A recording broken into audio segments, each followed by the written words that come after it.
Paul Keating's win in '93 was the sweetest victory of all. I don't know what this one will be. It'll give you diabetes. So we'll wait and see.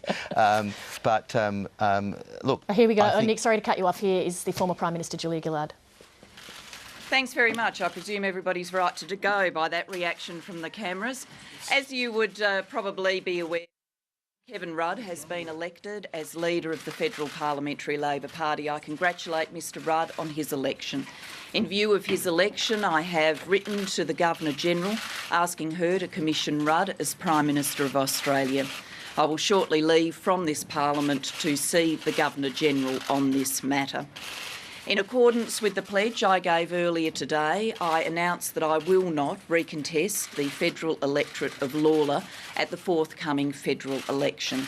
I will have time in the coming weeks to be back home in my electorate and to say hello and goodbye to the community that I've had the absolute privilege of representing in this Parliament since 1998. So I will keep comments about my electorate until that time.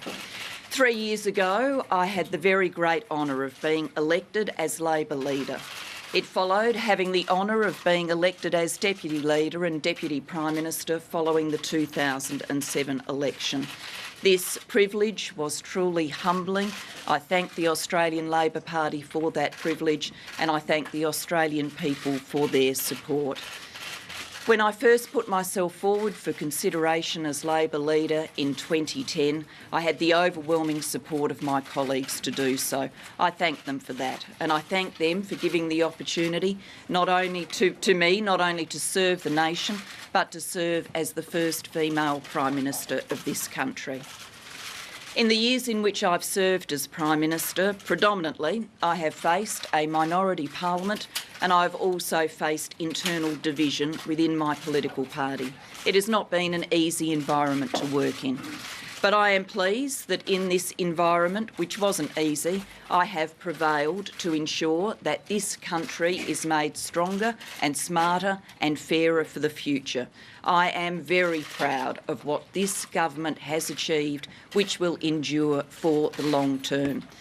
Very proud of the way in which we achieved health reform against the odds with newly elected Conservative leaders.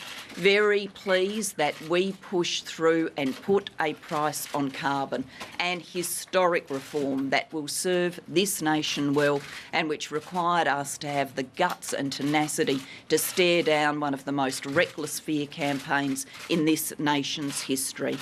What we have achieved through disability care to launch on the 1st of July this year. Apparently an obvious reform to everyone now, but something that it took this Labor government to get done, and I am very proud of it. I'm very proud too of the work that we have done in Australian schools. Today we passed the legislation which means 60% of school children are covered by our new reforms. But this great Labor mission must be concluded, not only in the days that remain to the 30th of June, but in the days beyond by Labor winning the federal election. It has been the defining passion of my life that every Australian child gets a great opportunity at a life of work, and the dignity that comes with work, gets a great opportunity for the education that they should have, and that reform is almost completed, and it needs to be part of the continuing Labor project to get it done. I'm also very proud of having commenced the Royal Commission into child sexual abuse in institutional settings. This Royal Commission is now working its way around the country. I believe it will have many years of work in front of it, but it will change the nation. It will change individual lives as people get to come forward and tell their story. It will change the nation because we will learn how to better protect our children for the future. I'm also very proud of the foreign policy achievements of this government. Things people said couldn't be done, we have done. Particularly, we have strengthened both our alliance with the United States while taking a major stride forward in our relationship with China. I'm very pleased too that we have taken big strides forward in other relationships, including our relationship with India. I am confident that I leave the Prime Ministership having strengthened the relationship with our major partners, every one of them. I also believe that the work we have done in Afghanistan is something to be proud of as an Australian nation. One of the things that has most delighted me as Prime Minister and before that as Deputy Prime Minister has been getting to know our Defence Force personnel. I can't claim that I came out of opposition with any great experience in defence or any great exposure to Australian Defence Force personnel. Now I have had both experience in defence and that exposure. And whilst there are issues to address in our Defence Force about the treatment of women, overwhelmingly, the men and women of our ADF are great Australians, and getting to know them has been a real privilege. I have, either as Prime Minister or as Acting Prime Minister, attended 24 funerals for soldiers lost in Afghanistan. I'm very aware of the courage and the sacrifice, and part of being Prime Minister has been being there for those families in their darkest moments. My colleagues through all of this journey have provided me with great support, and I want to thank them for that great support. They defied political gravity time after time to provide me with more support as leader of the Labor Party when the going got incredibly tough, when all of those that read polls and do the commentary on them were saying that there was only one logical conclusion, and that was to change the leader. My colleagues showed courage, they showed determination, they showed spine in the face of that kind of pressure.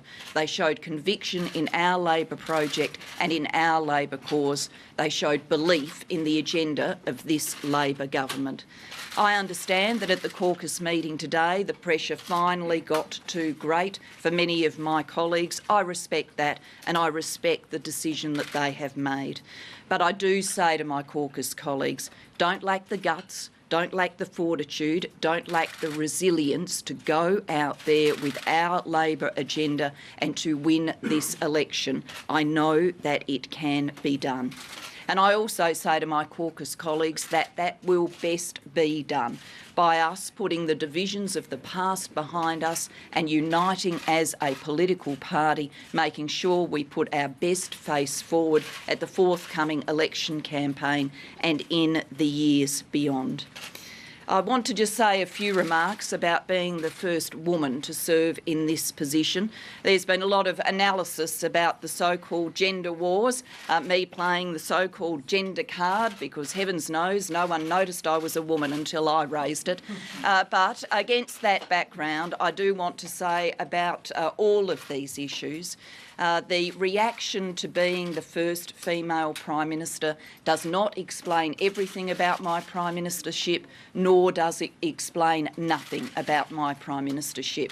I've been a little bit bemused by those colleagues in the newspapers who have admitted that I have suffered more pressure as a result of my gender than other Prime Ministers in the past, but then concluded that it had zero effect on my political position or the political position of the Labor Party. It doesn't explain everything, it doesn't explain nothing, it explains some things. And it is for the nation to think in a sophisticated way about those shades of grey.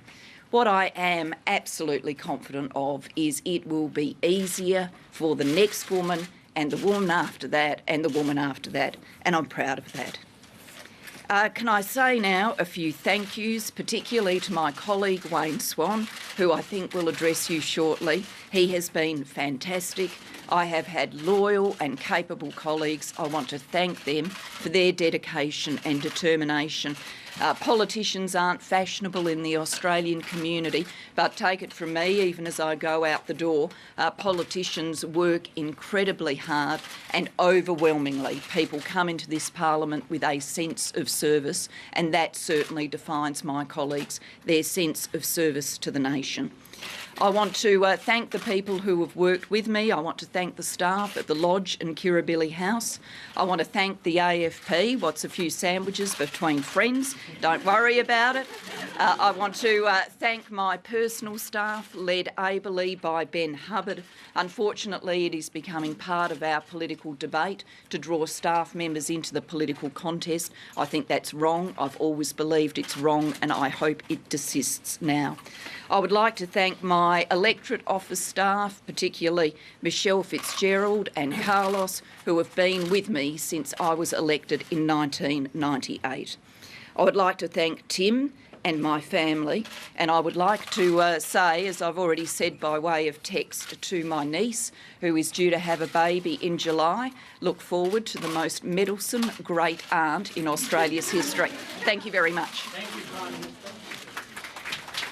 And the niece might perhaps be able to get a knitted kangaroo as well. That was Julia Gillard exiting. I incorrectly referred to her as the former Prime Minister. She is still the Prime Minister. She is now the former.